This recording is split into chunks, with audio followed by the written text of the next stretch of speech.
Business Review, a daily program that delves into the latest and most significant economic stories. From stock markets to currency news, Business Review covers the most up-to-date stories in the global financial world.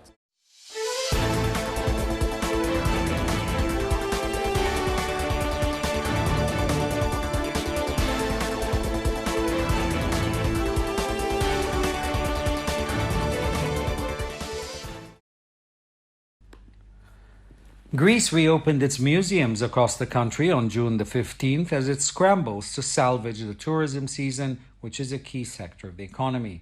The move comes as the country's main airports also opened up to more international flights after months of lockdown. Visitors were required to remain 2 meters apart and wear a mask. Social distancing markers were placed on the ground as museum clerks also covered their faces as they stood beneath the marble statues. The Greek Culture Minister, Lina Mendoni, attending the reopening of the National Archaeological Museum of Athens, said museums were ready for tourists with the priority being their safety. Tourism is vital to the country, which is still recovering from a decade-long financial crisis. Greece has fared well during the pandemic, reporting fewer deaths and cases than neighboring countries, and authorities hope to maintain that record when thousands of tourists arrive in the summer.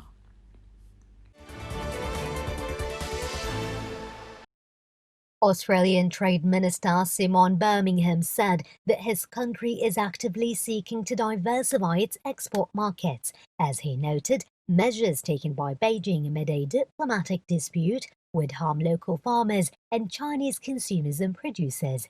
Birmingham told the National Press Club in Canberra that former free trade negotiations had commenced with the United Kingdom, saying that the government wanted to strike free trade deals with Britain and the European Union this year.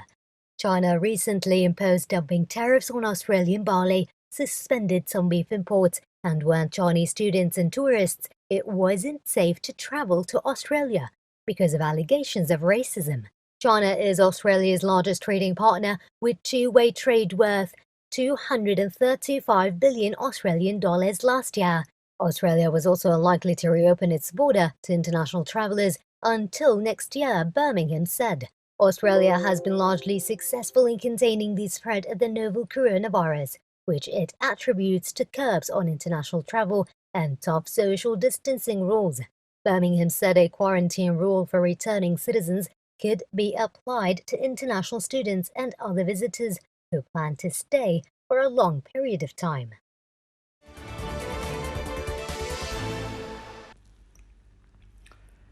European nations are easing border controls from June the 15th as part of their commitment to reopen business following 3 months of lockdown. That meant Germans being able to escape to holiday destinations, including a lucky few to Spain, and streams of French people heading into Belgium to buy cheap cigarettes. Not everyone is free to move everywhere, although in Europe, Spain remains largely closed for another week, with many quarantine rules still in place. Greek airports are allowing more international flight as the country seeks to salvage its summer. Roads into Denmark from Germany saw jams of 5 miles as the tourists flocked in, while Italians headed into France to buy lottery scratch cards. Varying levels of quarantining are still required for passengers arriving from countries seem to be at high risk. For example, a 14-day period of isolation is mandatory for UK residents heading to Greece and France, and it's currently the same rule for any visitor wishing to enter Britain.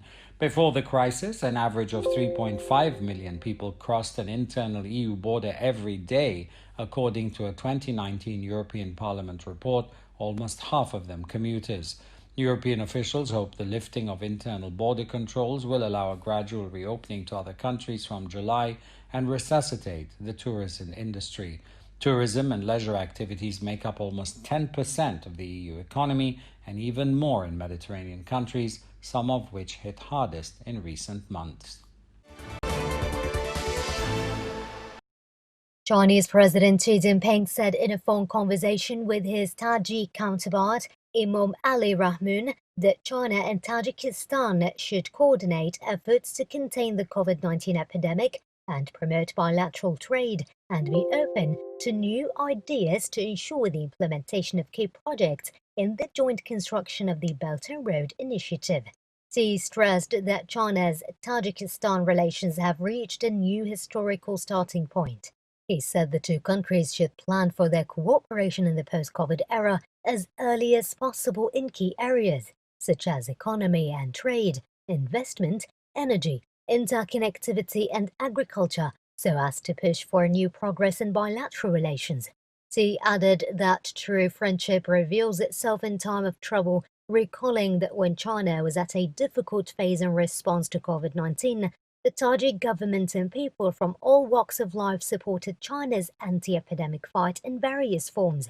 He said that after COVID-19 broke out in Tajikistan, China provided assistance to the Tajik side to the best of its ability, noting the medical experts from both sides exchanged experience via video link, and a joint working group of Chinese medical experts visited many places across Tajikistan to actively carry out their work, which demonstrated an integral part of the notion of China-Tajikistan Development Community and Security Community. Xi said China is willing to work with Tajikistan and other members of the international community to proactively carry out international cooperation against the pandemic and win together the battle of safeguarding global public health.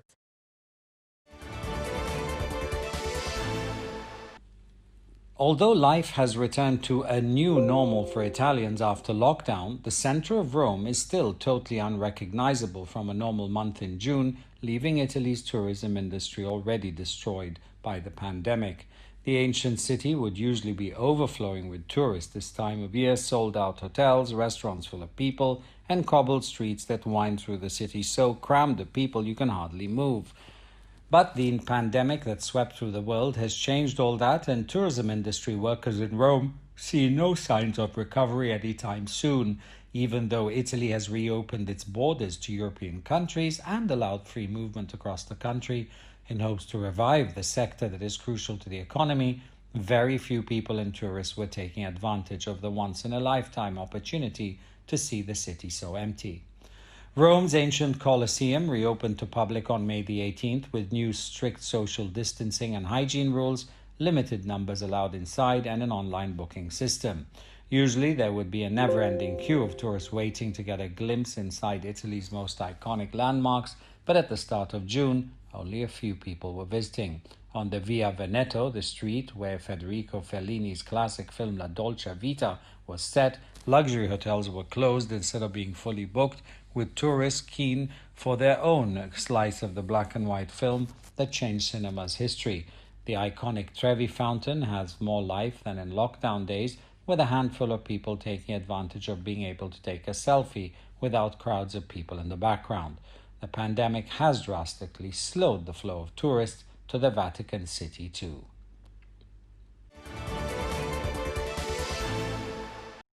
Cinemas were allowed to reopen in Italy on June 15th, as the country continues to gradually ease restrictions put in place to fight the spread of COVID-19.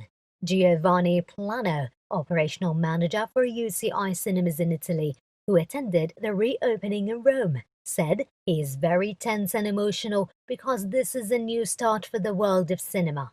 The new safety rules in cinemas include leaving 2 empty seats next to each spectator to maintain social distancing. Face masks are compulsory in communal areas, but not during the film's viewing. As with other activities that have resumed, not many people turned out to watch the two films screening on the reopening night in Rome, and many cinemas in Italy have not reopened yet, despite the government's green light. Italy reopened museums in mid-May, has allowed free movement within the country, and reopened its borders with European countries in June, in a strive to revive the economy and speed up the return to a new normal. Prime Minister Scott Morrison said that Australia's government will run record budget deficits this year and next as it spends big on stimulus and infrastructure to cushion the economy from the pandemic.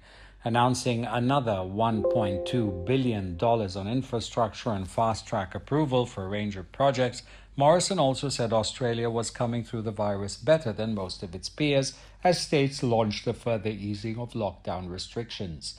The government is fast-tracking approval for 15 projects, including the expansion of BHP Group's Olympic Dam, which is an undersea electricity connection, and water and rail work, which is estimated would generate around 66,000 jobs. Projects in Australia typically take 42 months to receive necessary approval. Morrison will say that he intends to reduce the period by half.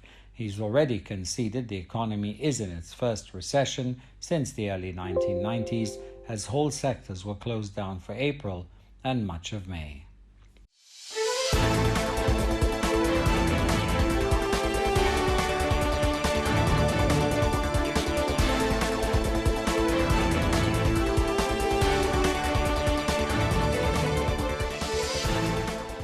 This has been Business Review, your daily source for the most critical stories in the financial world. Tune in next time for the latest financial news impacting the world economy.